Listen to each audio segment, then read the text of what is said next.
Welcome into another episode of Bully Ball on the Gold Standard Podcast Network. Brandon Aiyuk calls a meeting, a secret meeting. What does it mean, Steph? We'll be right back.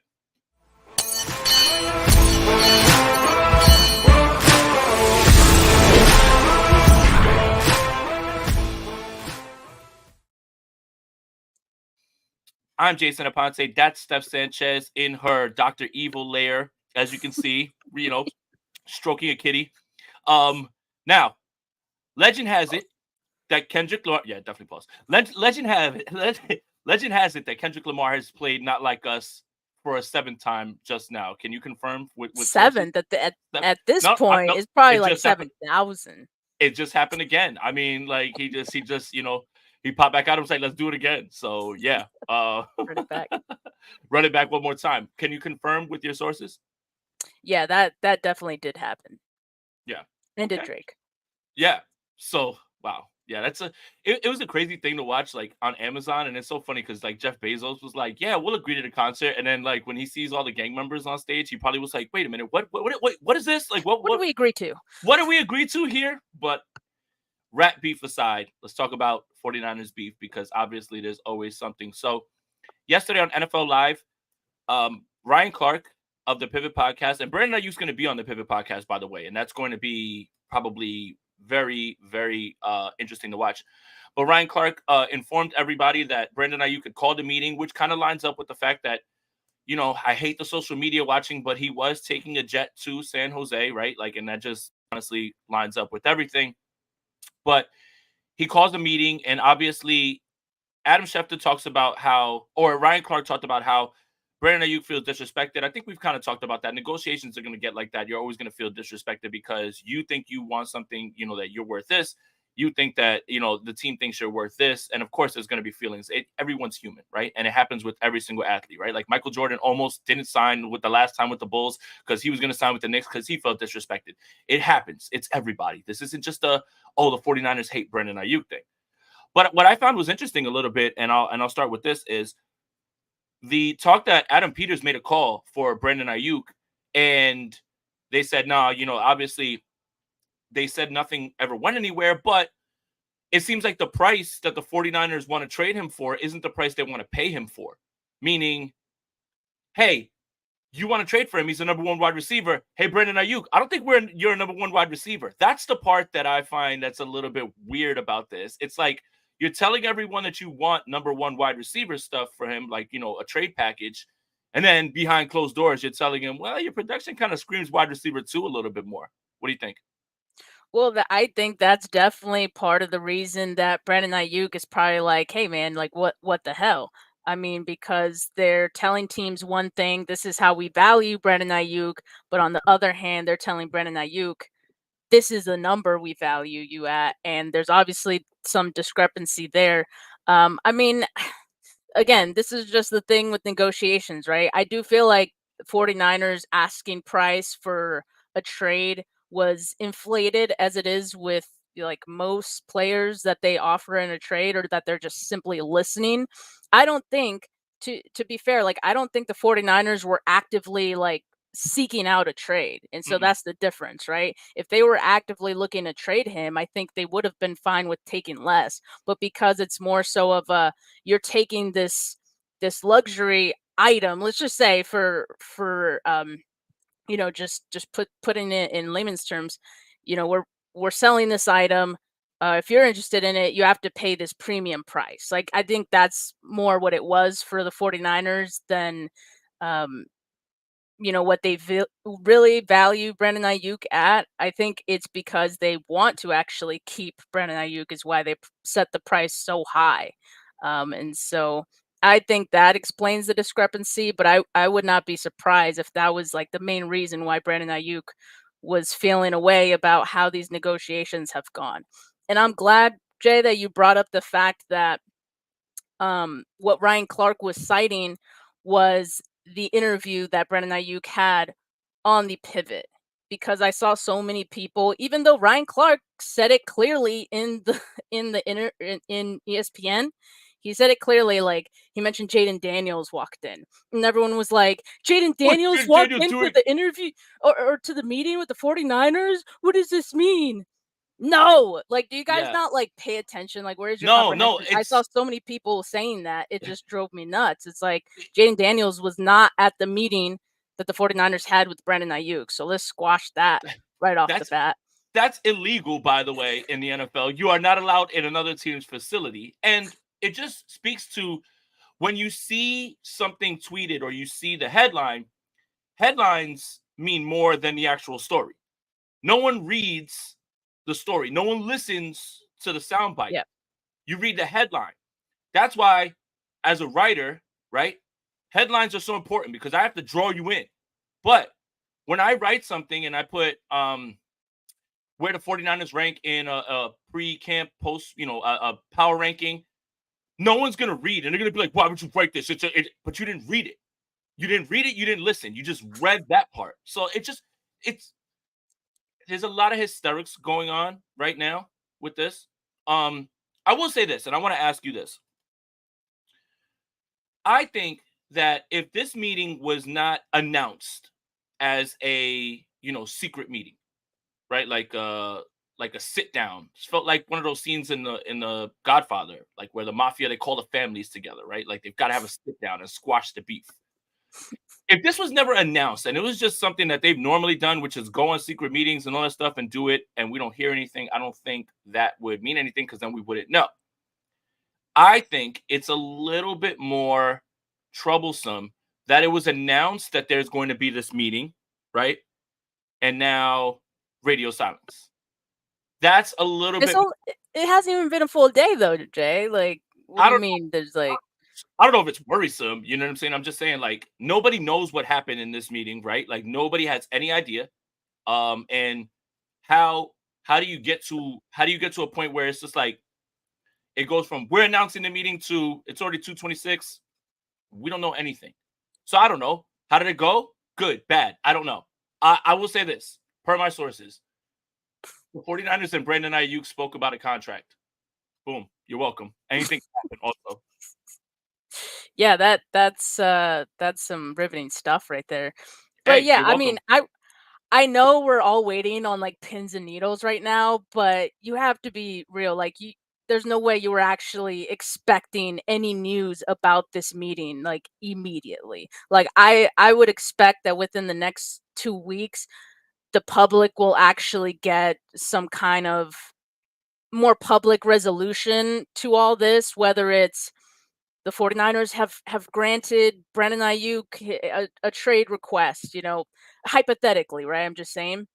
Or it could be the 49ers are nearing a deal with Brandon Aiyuk. It could be any one of those outcomes that I think like will actually uh, get more clarity on in the next couple of weeks. But I wasn't expecting to hear anything about it immediately, and I think that's the frustrating part of all this from us, just like watching all of this unfold. But I'll tell you what, Jay, I actually feel like, and maybe I'm just being an annoying optimist here. I actually think it was a good thing that this meeting took place just from the standpoint of it being more productive than what had been happening the last few weeks, which what I felt was speaking indirectly to each other through the media, through friends, talking to the media, beat writers, all this stuff. I think Brandon Ayuk coming to the table and being like, we got to figure this out right now, is getting an answer quicker. And maybe the outcome would have been the same than it would have been in a month. But at the very least, I think all sides and fans included, we're going to see a resolution to this, sooner than if the 49ers waited or Brandon Ayuk waited till like near the start of training camp. Because, damn well the 49ers would have been okay with milking this out till then. Right. Mm. Like, they have no urgency to make this happen. They probably want Brandon Ayuk to sweat a little bit. um, so I think it was a good thing that Brandon Ayuk, is saying, yo, what do you want to actually do? Let's do it. It's June 25th, 2:30 on the East Coast, and it's only one of three ways that this goes. Brandon Ayuk signs an extension. Brandon Ayuk gets traded. Brandon Ayuk plays on his fifth-year option. We don't know. No one knows anything what happened in that meeting. And nobody has any new information aside from the fact that we found out that Adam Peters called, right? That Adam Peters called and wanted to see what's up with him. I'm tired, Steph. I'm tired. Really tired, man. I got to say this. This one is dragging itself out much differently than the other extensions, right? Fred was quiet. George Kittle, we found out later on, he felt like he was lowballed and he felt disrespected, right? What did they call it? The St. Valentine's Day Massacre or whatever it was called, right? Like okay, we find all that later. I'm tired, man. I'm at a point where just do it, don't do it, whatever at this point, right? But let's just logically look at this, right? If the San Francisco 49ers are in a position where they have to push all the chips into the middle of the table for a Super Bowl, trading Brandon Aiyuk while you have leverage on him to play this season downgrades your offense, right? And I want to remind people that when you get draft picks for players, it doesn't always go your way. Sometimes when you're the Minnesota Vikings and you trade Stephon Diggs to Buffalo and then you hit on Justin Jefferson, you look good.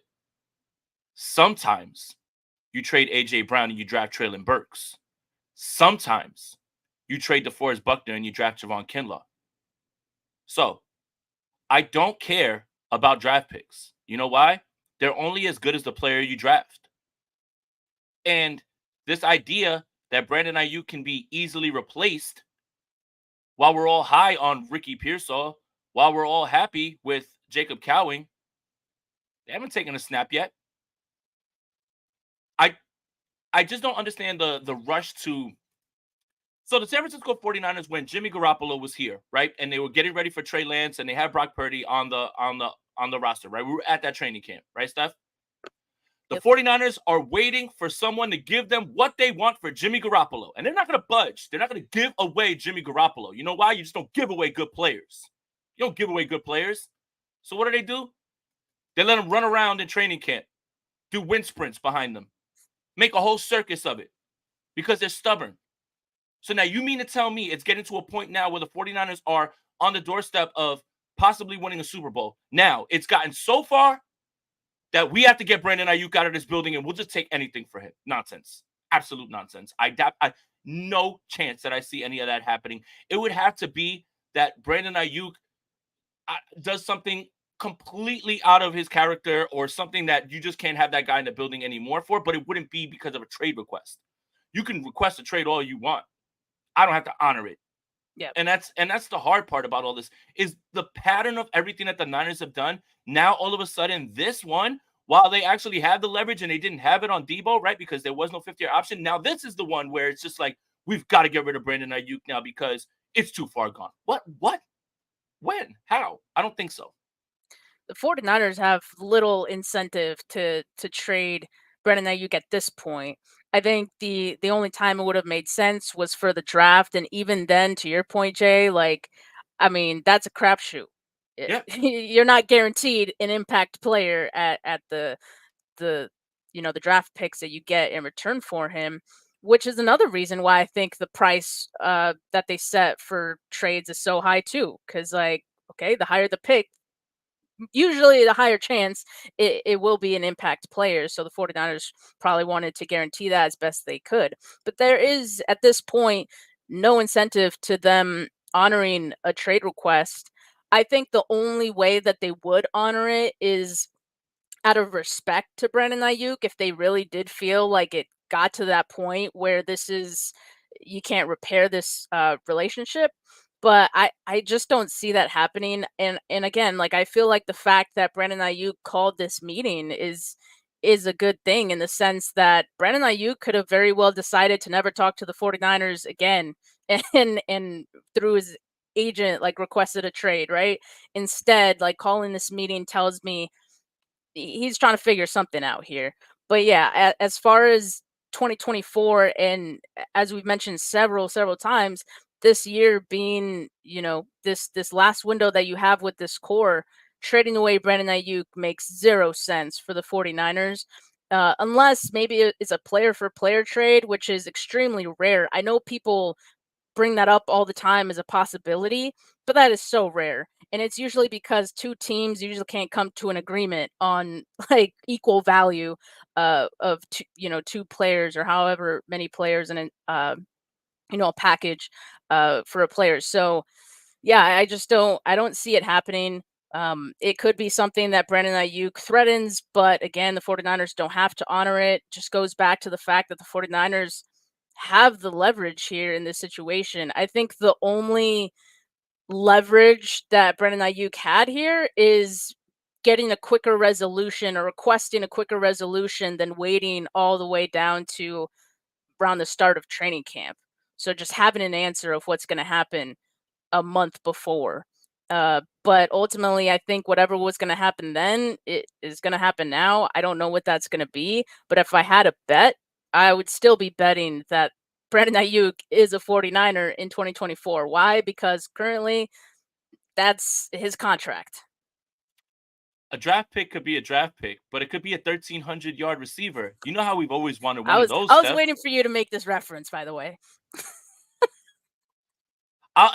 Could be a boat. It could be a boat. It could be a 1,300-yard receiver. You know how we've always wanted one of those. I'll never understand this infatuation with draft picks. I really won't. I'll never get it. The highest bust rate of any position in the NFL draft in the first round is wide receiver by a wide margin. Meaning not signing a second contract with the team. 27% of first rounders sign a second contract with their team. Sure, let's take those odds. Let's just go ahead and do that and see if we can just find another Brandon Aiyuk in the draft. It's nonsense. It's just nonsense. Dazzler says, if we do trade BA, are we really that confident that a rookie Pearsall can replace BA's overall output in a Super Bowl or bust season? No, he can't. Ricky Pearsall's not going to have 1,300 yards. Ricky Pearsall's not going to get open every single time that you need him to. Ricky Pearsall's not going to have the efficient season that Brandon Aiyuk is. It took Brandon Aiyuk 4 years to do that. It's nonsense for anybody to believe that. It's unfair expectations to put on Ricky Pearsall to believe that, because it's not fair. There are receivers in this league that have played years that haven't been able to do what Brandon Aiyuk just did with on the 32nd most targets in the league, 77 catches. He could never. Ricky Pearsall could never. That doesn't mean he's not going to be a good receiver, but absolutely not. Absolutely not. He needs to show that he can get open on the outside, man to man. Right now, I don't know what that is because we haven't seen him. But if you're talking about betting on something, Brandon Ayuk's rookie year, I believe. How many catches did Brandon Aiyuk have in his rookie year, Rob? If you could look that up, in 2020. You mean to tell me that you think that he's going to be more polished and ready to go right off the rep like that in an offense like this? No, I don't. I never. No chance. You can't take that chance. Yeah, exactly. Like that's a huge risk. Even more so right now in June when you haven't even seen him in pads yet. So like again, for all these people who are like, we can get rid of Brandon Ayuk because Ricky Pearsall has looked great through all these reports. I believe that he's looked great. Like I do believe that.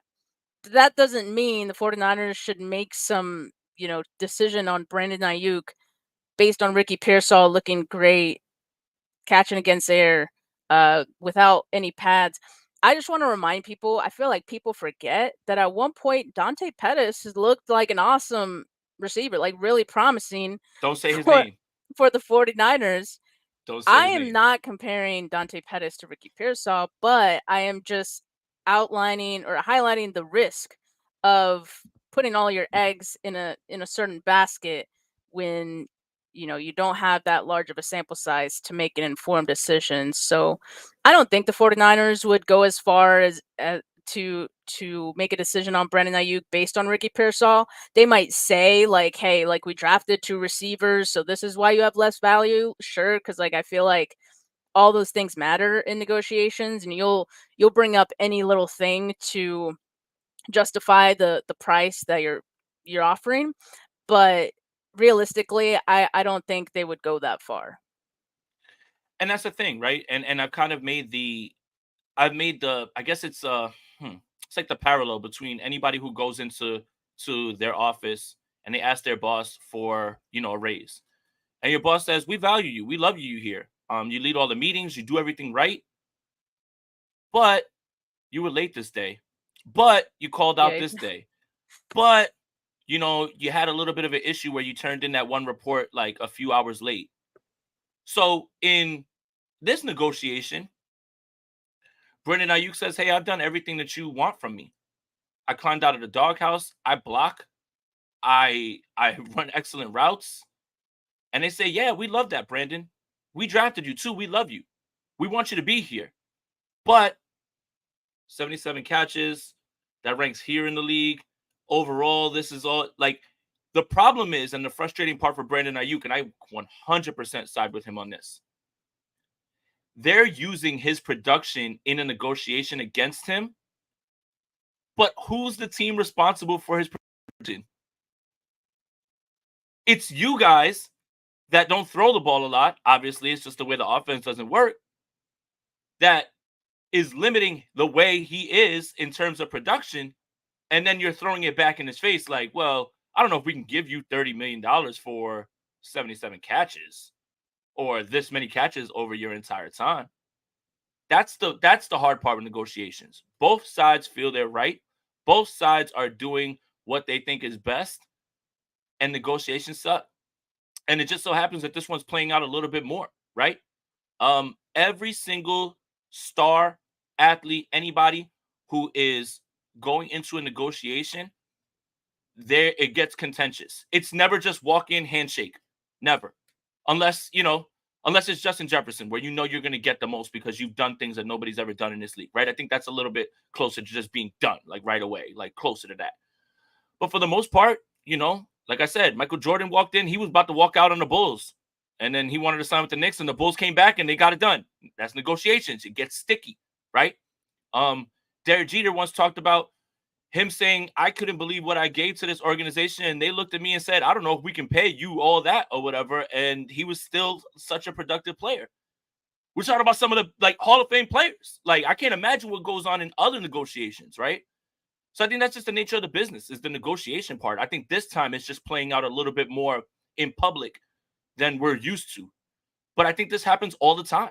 I think this happens all the time. And I think that's what's really frustrating to Brandon Ayuk, is that they're kind of using his production against him. Well, throw him the ball a little bit more.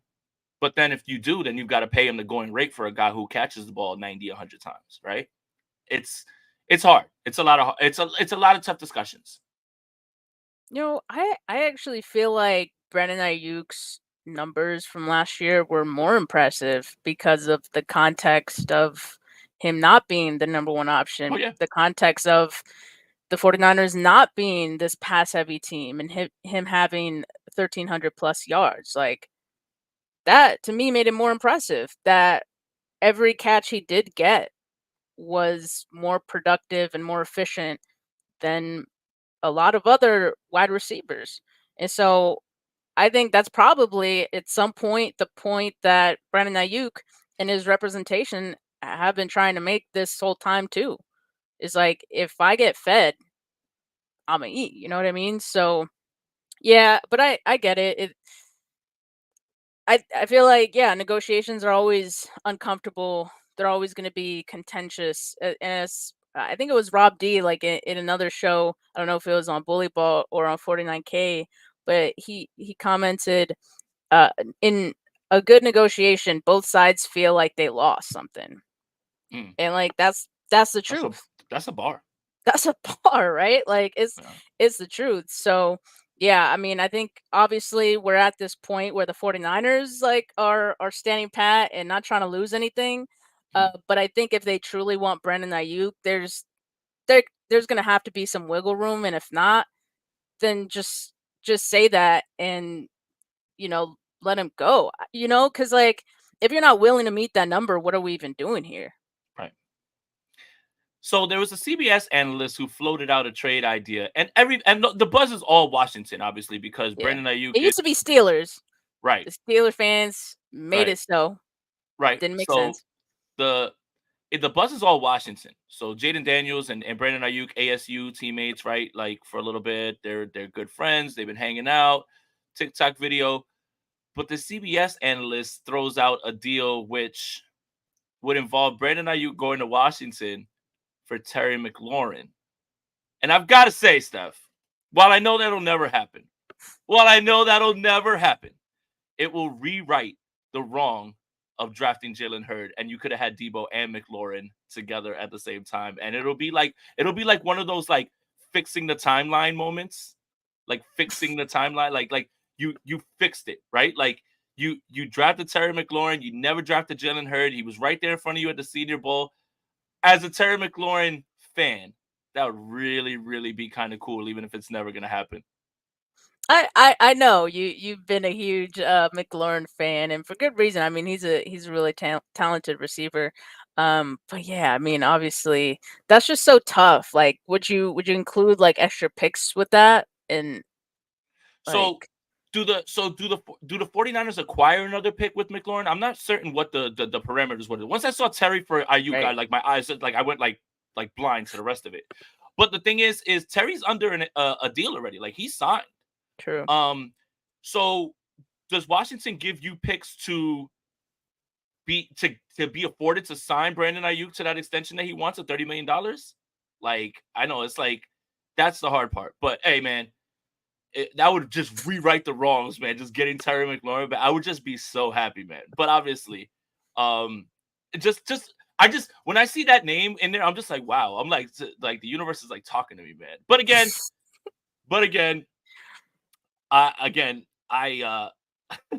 the universe is telling me that my favorite players are never going to play for the San Francisco 49ers. Like my favorite NFL players, like the last time my favorite NFL player was a Niner was Terrell Owens. After that, like I can't get my favorite players on. You don't have a favorite player on the 49ers? I have a favorite 49er. That's not my favorite NFL player.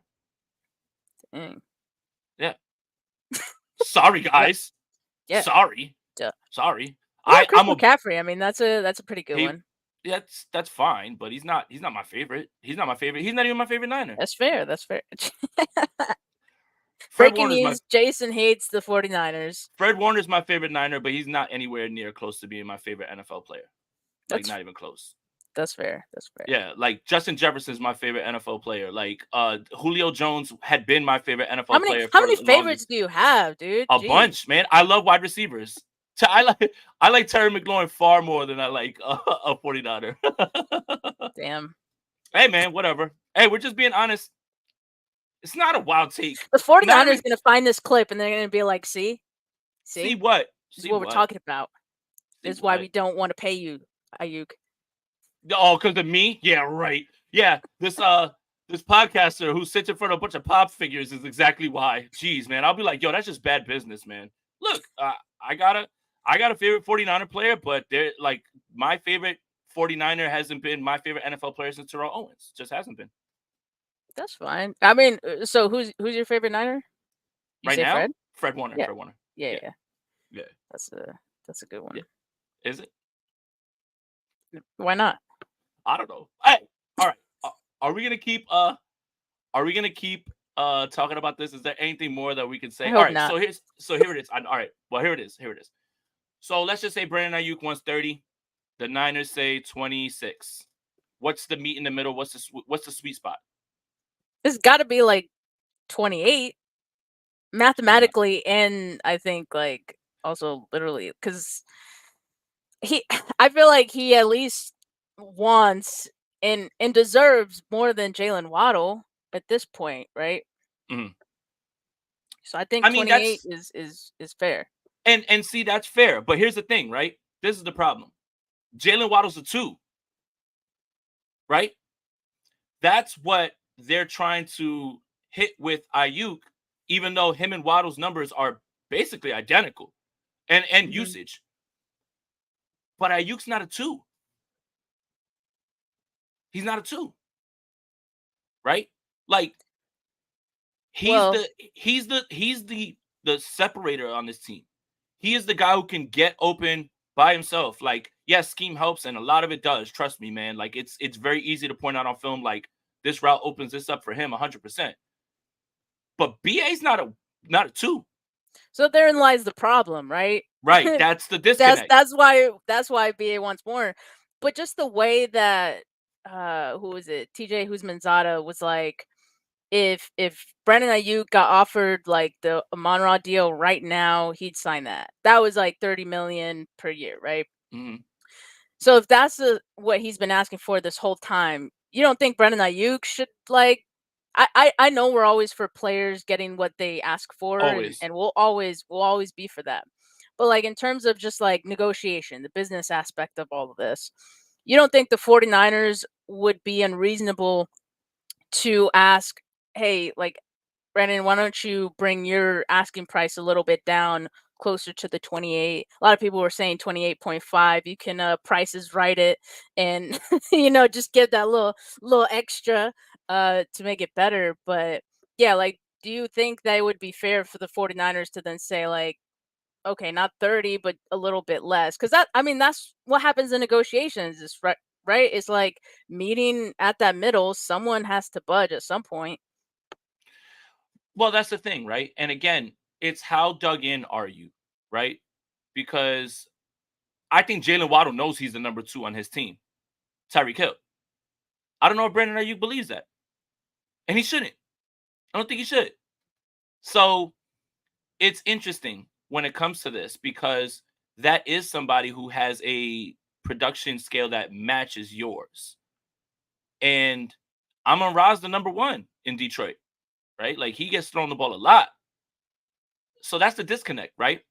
They want, if you're going to trade for Brandon Aiyuk, we want you to trade for a number 1 wide receiver. But Brandon Aiyuk, behind closed doors, we're telling you you're not a number 1 wide receiver and we can't pay you as such.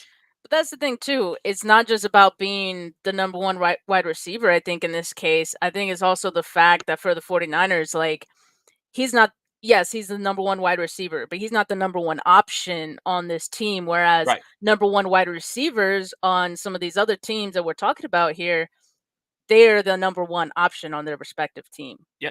Yeah, like Christian McCaffrey caught 84 passes. That's not That's that's insane. not that's yeah, that's not normal, He's the right? number one wide receiver Right. Like by those Christian metrics. McCaffrey Christian McCaffrey had 84 receptions, like back-to-back years. Like Yeah. it's and again, that's the frustrating part I think for Brandon Aiyuk when he brings up his production is because it's not that they don't want to throw you the ball. McCaffrey, Kittle, Debo, you and we run the ball and we throw the ball least amount than anybody. So when you add all that up, you get somebody who believes that they are not being able to show everything that they can do, even though he had a phenomenal year, one of the most efficient years we've ever seen. But the context of it is the 49ers just flat out don't throw the football as much as other teams, and they've got a lot of mouths to feed. Like, it's not even like it's 50 catches. Like, let's just say we took 30 off of McCaffrey's plate. Then you can spread those 30 around to 3 other guys. It's still only 10 more. I mean, uh, Juwan Jennings just got signed. He had like 26 catches last season, right? Like it's just it's so hard to. It must be so frustrating for Ayuk because he knows how good this team is, and he knows that everybody needs to touch the ball, and I think that's what makes this offense so hard to stop. But when you have a running back catching the ball 84 times, it's really hard to distribute the football and get it to him. Like, you can't just force feed him. And what a lot of people are pointing out the obvious, which we've been talking about this whole time, that Brandon Ayuk getting his deal means that Debo Samuel most likely gone after 2024. And I think That that's what they also thought as well too. I think that's what they thought as well too. I think they believe that. But then things are starting to change. So does that change, right? Like, I don't know. that also means that if that happens, Brandon Ayuk is suddenly probably going to be getting more targets too, Mhm. right? Yeah. And maybe Brandon Ayuk feels like, well, if I'm going to then be higher in the pecking order of, ball distribution, then I should get paid more. But like, I don't obviously teams 49ers like don't pay guys for what they think they're going to be. Uh-huh. They don't pay guys based on a projection. Mhm. They pay guys based on past production. So, And right, like, let's compare and I see Thomas's point. This is where I'm going with this. Let's compare Debo's year in which he completely carried the 49ers and Brandon Ayuk's season last year. Yeah. I think I know which one was more dominant. Yeah. I That's don't an think easy one. it's not a debate. It's not Yeah. a debate. Like Debo Samuel had this entire team in his backpack. The entire team. Everyone. Everyone. Literally the Green Bay game when he's hurting his leg, he's running on 3rd and 9, right? The 49ers can't do anything. You know, their quarterback's a bit limited in these games. Debo had a case right off the Mhm. bat to say, I want this amount of money. I want this amount of money because of what I've done. Ayuk, unfortunately, Ayuk, unfortunately, yeah, 2021. Ayuk, unfortunately, doesn't have that same claim, even though he had a phenomenal season last year. And think about that. Debo had a case, had coming off an incredible season, and yet we know how contentious that negotiation got as well. So we know even that wasn't easy. So you got to imagine the type of things going on with this one when, clearly it's not the same level of production from Brandon Aiyuk that we saw in Debo that year, right? So I just know things are getting nasty in Oh, yeah. in some of these talks. Yeah. And the other thing is, too, it's like, okay, back to the Brandon Ayuk thing, like, you want to go play with your buddy Jaden Daniels. Yeah, that's all well and good. But Brock Purdy kind of elevated you a little bit as well, too, last year. Like, Brock Purdy was getting you the ball in ways that you've never gotten it, right? Like, the grass isn't always green. Yeah, yep, that's what I was saying. Like, but that's how players think. Is Mm-hmm. always like, this guy could get me more targets. I could be the number one on this team, and then you don't think about all those other aspects, coaching. You know, the team you're surrounded by, the quarterback that's throwing to you. Like, I think but sometimes players think like sort of short-sighted in that sense, and not seeing like the full picture. Obviously, like I think Brandon Ayuk has the best case scenario here with San Francisco in comparison to the Commanders, Mm-hmm. just in terms of offense, coaching, Mm-hmm. a multitude of things. Could he be a number one somewhere else and get like the crazy production somewhere else that he thinks he could get? Mm-hmm. Yeah, he probably could, but you got to factor in a lot more than just that, I think. So obviously, Washington's in a different situation because Brandon Ayuk knows Adam Peters. I'm sure Adam Peters loves Brandon Ayuk, Yeah. and his buddy Jaden Daniels is there. But Rob makes such a good point in our private chat. When has anybody ever said, "You know what's going to solve my problems? Let's go to Washington." Washington is exactly where I'm going to go. What a well-run organization, man. They really, really know how to get careers back on track. That's But such a good point. to me, that tells you the changing of the tide for Washington, because I Right. think people are seeing is it's Peters and yeah, that it's like, draft, Peters, that because draft, 100%. that's how it was for the 49ers, like, in the brick by brick years, Wait, it's people not were brick by brick joining anymore? because it felt promising. It's not brick by brick anymore? Or did we get rid of all the mantras? I It's gonna be brick by brick again, like in No. 2025. No. No more brick by brick. No more quest for six. No more nothing. No more revenge sword. None of it. Stop it. We're going to knock it all off. But I thought that was funny because Rob's right about that. But yeah, absolutely. Things have changed, right? Adam Peters is there to change things, right? All of those, all of those draft picks that they got, they really had a great draft. And then his buddy is there as well, too. But yeah, man.